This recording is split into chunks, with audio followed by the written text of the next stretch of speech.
Je me nomme Habib Bart Afolabi.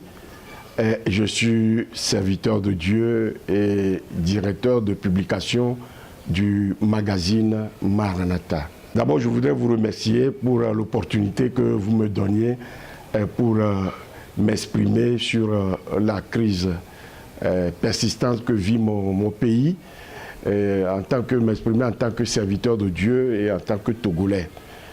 Et je crois que cette crise nous interpelle tous. D'abord, vous voyez quand le peuple a commencé à réclamer la constitution, le retour à la constitution de 92. Et ce n'est pas anodin. Parce que quand vous voyez la constitution de 92, la première phrase, c'est-à-dire le préambule, stipule que, et je cite, « Nous, peuple togolais, nous plaçant sous la protection de Dieu ». Cela veut dire que le peuple togolais a fait une alliance avec Dieu, comme bannière, comme protecteur. Je ne sais pas si le peuple mesure la portée spirituelle et combien stratégique de cet acte que nous avons tous posé en 92. Dieu est garant de cette constitution. J'attire l'attention des gens que la solution de la crise togolaise ne pourrait que venir de Dieu. D'abord, le peuple s'est détourné de Dieu. Le peuple doit revenir à Dieu dans la repentance. Dans la repentance.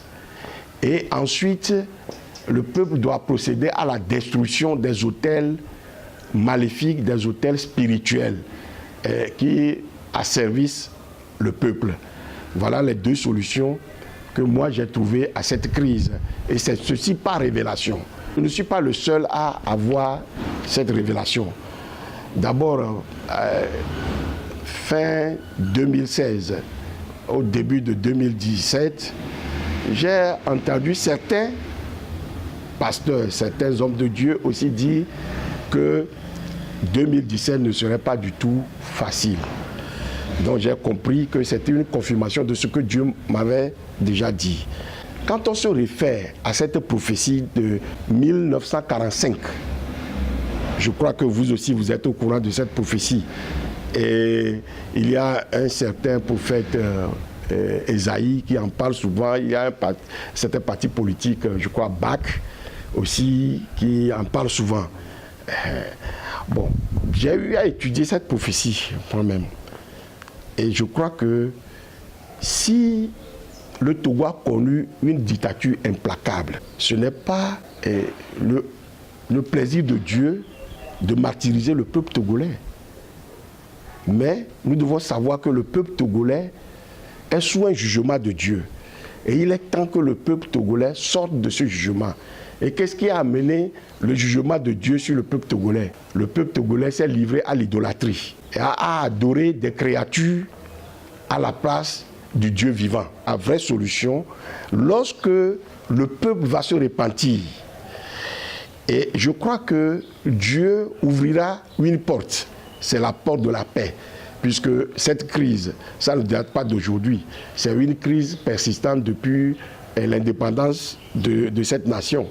Même avant l'indépendance, puisque la prophétie de 1945 a déjà parlé de la colonisation du premier président qui serait vite assassiné et puis du règne, de long règne de Gnassingbé. Donc l'Église a un rôle très grand à jouer, une lourde responsabilité dans cette histoire-là. S'il faudrait passer par un référendum, cette constitution a été votée à travers un référendum.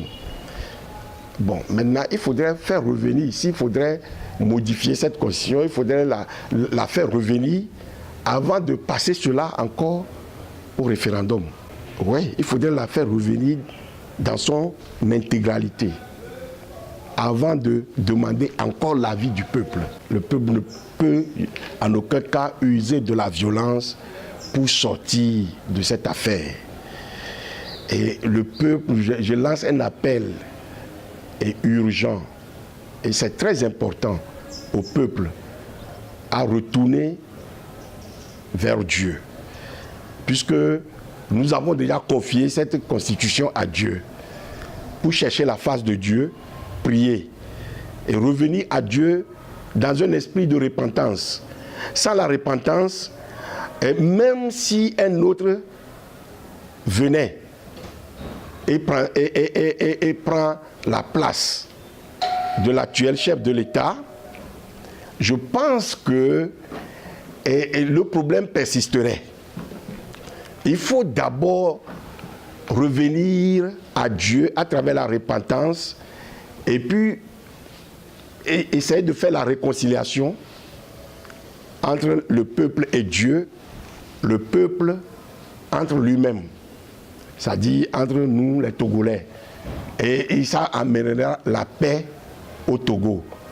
Et je le dis, je ne sais pas dans quelles conditions le chef de l'État actuel partirait.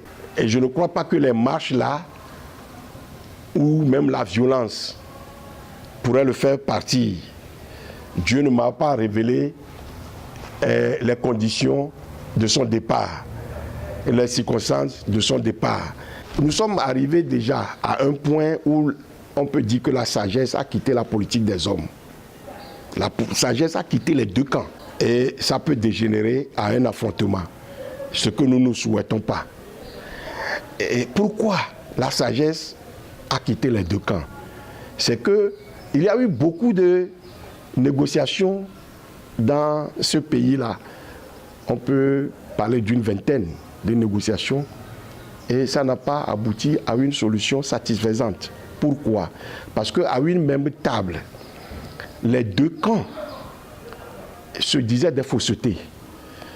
Les deux camps n'étaient pas sincères. Chacun utilisait la ruse pour faire tomber l'autre. Et c'est pour cela que les négociations n'ont pas amené une paix définitive au Togo. L'Église pourrait amener le peuple à la repentance. Et je crois que l'Église peut décréter une journée nationale de repentance et de réconciliation pour le faire. Et en plus, on va prier pour la nation et l'Église servira de garant de la parole donnée entre les deux camps pour nous amener à la sortie définitive de cette crise. Que le Seigneur vous bénisse, que le Seigneur bénisse votre télévision et qu'il accorde longue vie et les moyens nécessaires à cette télé pour atteindre ses objectifs. Merci beaucoup.